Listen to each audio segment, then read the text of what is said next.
श्री शिवाय नमस्तुभ्यम। दोस्तों, कैसे हैं आप सब? आशा करती हूँ आप सभी अच्छे होंगे। तो आज मैं आपको शिव पुराण के पंडित प्रदीप मिश्रा जी द्वारा महाराज जी द्वारा बताए हुए दो छोटे छोटे उपाय लेकर आई हूँ। आप ज़रूर सुनिएगा। यदि आपका बच्चा या आप कोई एग्ज़ाम देने जा रहे हैं और आप एग्ज़ाम में सफलता चाहते हैं तो आप यह उपाय अवश्य कीजिएगा। और घर में सुख शांति चाहते हैं, घर की तरक्की के लिए यह उपाय अवश्य कीजिएगा। तो प्रदीप मिश्रा जी महाराज ने बताया है कि जब हम शंकर जी को बेलपत्र अर्पित करते हैं, बेलपत्र जो है वह आपको पता है, मिश्रा जी ने बताया, यदि आपने सुना होगा, बेलपत्र माता पार्वती के जो नैन अश्रु हैं उनसे प्रकट हुआ है बेलपत्र का पौधा। और रुद्राक्ष शंकर जी के नैन अश्रु मतलब शंकर जी के आंखों के आंसू से उत्पन्न हुआ है। और शमी का जो पौधा है वह जब हमारी माता पार्वती ने उमा के रूप में अवतार लिया था तब उनका साथ देने के लिए भगवान शिव को महेश्वर के रूप में अवतरित होना पड़ा था। तो उमा अवतार में शिव भगवान महेश्वर के रूप में अवतरित हुए थे साथ में। तो उनके मिलन के दृष्टिकोण से जो पौधा उत्पन्न हुआ था वह शमी का पौधा है।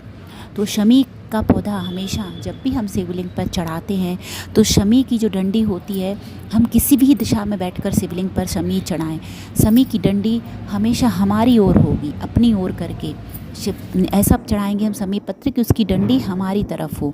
और जब हम बेलपत्र चढ़ाते हैं तो बेलपत्र की डंडी हमारे विपरीत दिशा में रहनी चाहिए। जैसे हम उत्तर दिशा में बेलपत्र उत्तर दिशा में खड़े होकर चढ़ा रहे हैं तो बेलपत्र की डंडी दक्षिण दिशा की ओर होगी। यदि हम पूरब दिशा में खड़े होकर चढ़ाएंगे तो बेलपत्र की डंडी पश्चिम दिशा की ओर होगी।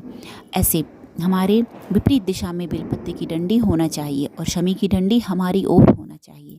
तो यह आपको याद रखना है हमेशा। अब दो छोटे छोटे जो उपाय हैं मैं आपको वह बताती हूँ कि यदि आप कोई काम करने के लिए जा रहे हैं, घर से महत्वपूर्ण काम है, आपका बहुत ज़रूरी काम है, आपका वह काम नहीं हो रहा और आप उसमें पूर्ण सफलता चाहते हैं, तो आप जाने के पहले 1 लोटा पानी लीजिए, उसमें आप चंदन घोलिए और चंदन घोलकर उसमें आप अक्षत के 5 दाने डालिए।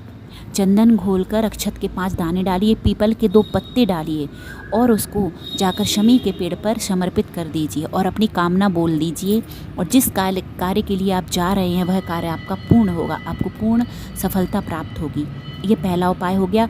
दूसरा उपाय, यदि आपका बच्चा एग्ज़ाम देने जा रहा है या आप कोई एग्ज़ाम देने जा रहे हैं, इंटरव्यू के लिए जा रहे हैं, कोर्ट में आपका कोई केस लगा है, उसकी सफलता के लिए आप जा रहे हैं, तो आपको एक उपाय करना है अवश्य।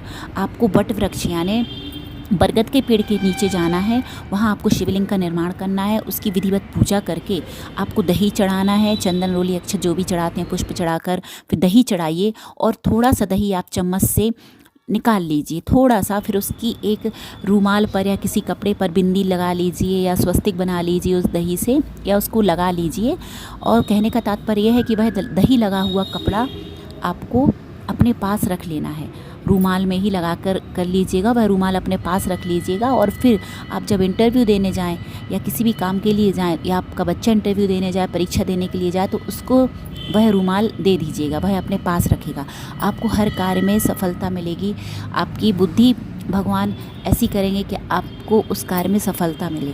भोलेनाथ पर विश्वास करके यह उपाय कीजिए। 2 उपाय आपको ज़रूर काम आएंगे और आपको ऐसे ही छोटे छोटे उपाय मैं लाती रहूँगी। प्लीज़ चैनल को लाइक, सब्सक्राइब, शेयर कीजिए दोस्तों। वीडियो पसंद आया हो तो श्री शिवाय नमस्तुभ्यम।